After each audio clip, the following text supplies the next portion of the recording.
Let's bring in Special Advisor to the Commander-in-Chief for Ukraine's Armed Forces, Dan Rice, friend of show, and Republican Congressman Warren Davidson, who has never once voted for funding for Ukraine. Congressman, thank you for joining us.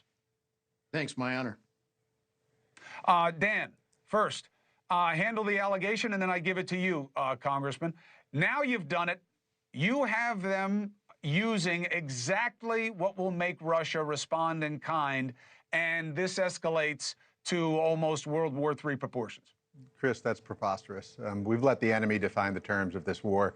Let me give you just an example, just to give the math to the people that are listening. So this weekend, Russia attacked Ukraine with over 100 cruise missiles. These have a range of 1,500 kilometers. They're firing them from strategic bombers off the Caspian Sea. We're giving missiles that have a range of 300 kilometers, 1/5 the range of the ones that are being fired into Russia. This is not a major game changer. This is not World War III. This is a marginal increase. Actually, I was instrumental behind the backing of this. I presented on August 11th, 2022 to the General Staff to request these weapons in Kyiv of General Zaluzhny. The next day, August 12th, he requested them from General Milley.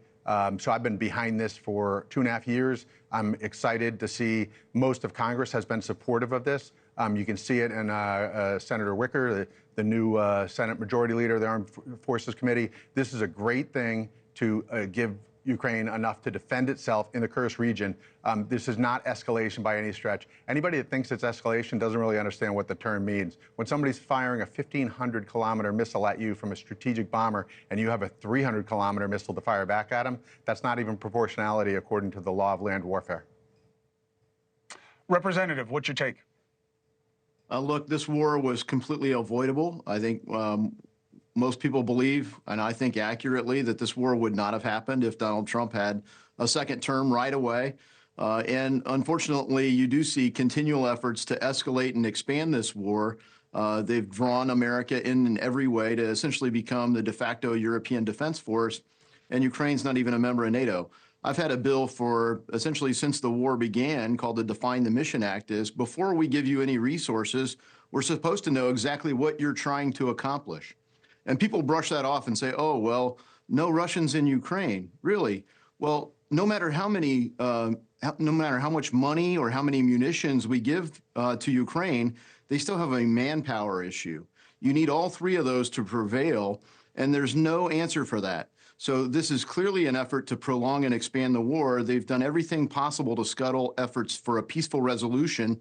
And I think Donald Trump's been very clear. He will work for a peaceful resolution. He's also not coming in saying, I will work for Ukraine's surrender.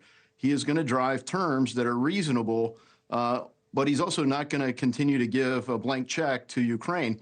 And the Biden administration, in the wake of the election, has responded the exact opposite. We'll give you as much as we can get away with giving you. And that's not what the message. Normal is, let's put America first and defend our country. Well, a lot of Republicans went along with that funding also, as you know, Congressman, but there's a larger point. Dan, respond to it, which is this is what happens when you get involved in other people's business. And now there's no clean exit, and it didn't happen on Trump's watch, so maybe he can end it because Putin respects him more than he respects Biden. Well, Chris, I mean, I think we can argue about hypotheticals, whether the war would have been fought or not fought. These are not germane to the discussion here. The fact is Putin is the aggressor. He has started the largest war in Europe in 80 years. That's the fact. Let's just ignore the hypotheticals of what could have been and should have been had something else happened. The fact is that Putin is the aggressor. He has attacked Ukraine, and he is committing genocide on an institutional scale. We have a chance to defend freedom. The reason I joined the military was to defend freedom under Ronald Reagan. I believe that the American armed forces are firmly behind this. We are supporting all across the board. We are supporting the training, the equipping, and the arming of Ukraine. Now we need to go in and give the exact weapons that we've been asking for 2.5 years to let Ukraine defend itself. Let's not make excuses to say they don't have the manpower or some other excuse. Ukraine can win this war. Ukraine will win this war.